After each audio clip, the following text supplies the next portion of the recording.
Ces derniers temps nous avons tous été sensibilisés au phénomène d'empoisonnement qui fait rage dans plusieurs pays. On a vu plusieurs enfants de la diaspora mourir d'empoisonnement pendant leur séjour au pays. On a vu des influenceurs, de nouvelles mariées, et des détenteurs de visas tomber sous le poison, à cause de la confiance accordée aux amis. L'histoire d'aujourd'hui est à un autre niveau de sadisme. Écoutez la vidéo et on se reparle juste après pour tirer les conclusions.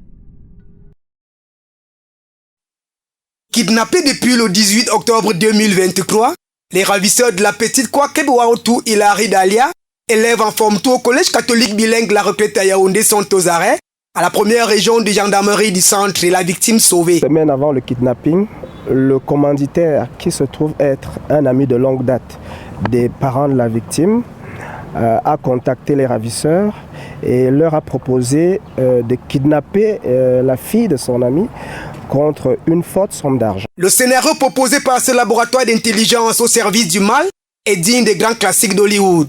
Que s'est-il réellement passé avec le kidnapping de la petite Hilary? Viens encore me poser la même question. Chef Bangang, si on te montre un travail que tu peux faire pendant 2 semaines, tu as 5 millions, tu peux le faire. Il dit, mais monsieur Faustin, je suis dehors pour travailler, je vais le faire. Il me dit que avec tous les risques, il dit, je vais le faire. Une descente sur le terrain, en guise de reconstitution des faits et des preuves testimoniales, nous permettent de tutoyer l'horreur dans ce syndicat du crime bien organisé. C'est dans cet endroit, lieu d'Ignome 2, dans l'arrondissement de Yaoundé 1er, que le plan diabolique, orchestré de main de maître par Eric Fosso, présumé commanditaire, ami d'enfance du père de la victime, que tout a commencé une semaine avant le kidnapping. Nous sommes le 11 octobre 2023. J'avais même plus 25 sur moi. J'étais dans presque 2 mois de chômage. C'est là où une idée me vient et dit que merde, c'est même quel travail qu'on me propose, ça fait depuis presque 1 an aujourd'hui. Que je peux gagner 5 millions en moins de 2 semaines. Je n'ai même jamais demandé que c'est que j'ai à travail. Et man, tu es venu pour le travail là, il dit oui. Tu es prêt à faire ce travail? Il dit père Fosso, vous me voyez là. Je suis prêt à le faire. Il a dit je suis prêt à faire le travail. Il me dit que le travail qu'il a fait, il faut enlever tel enfant. Hilary. Rien ne présageait de telles atrocités entre le présumé commanditaire Eric Fosso et la famille Kwakeb qui a toujours su compter sur lui. On est parti du village tous ensemble, on a grandi au village, on est venu se débrouiller à Yaoundé. C'est un frère, c'est quelqu'un à qui, quand je ne suis pas là, je laisse mes enfants, sans m'inquiéter. Donc du coup, je n'en reviens pas. Descendu sur le terrain, nous constatons avec amertume que la petite Hilary a été traquée comme une bête. C'est dans cette maison en chantier que le présumé ravisseur va passer la nuit, ayant reçu toutes les informations sur les mouvements de la cible. Le mercredi 18 octobre 2023 à 14 h, il va se rapprocher de la moto qui transportait la petite et passer à l'acte. La veille du kidnapping, le deal a été conclu et un premier acompte a été versé aux ravisseurs. Mission accomplie, il viendra rendre compte au grand maître et recevoir de nouvelles hautes instructions pour la suite.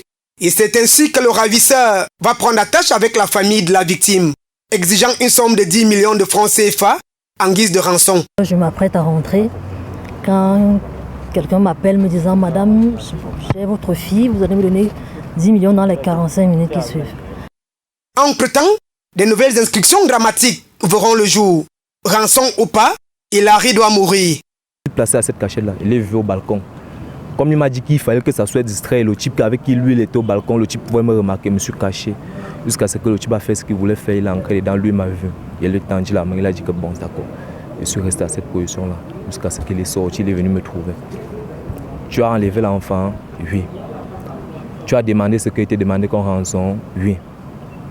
Dès qu'on va nous donner ce que tu as demandé comme rançon, tu tues l'enfant.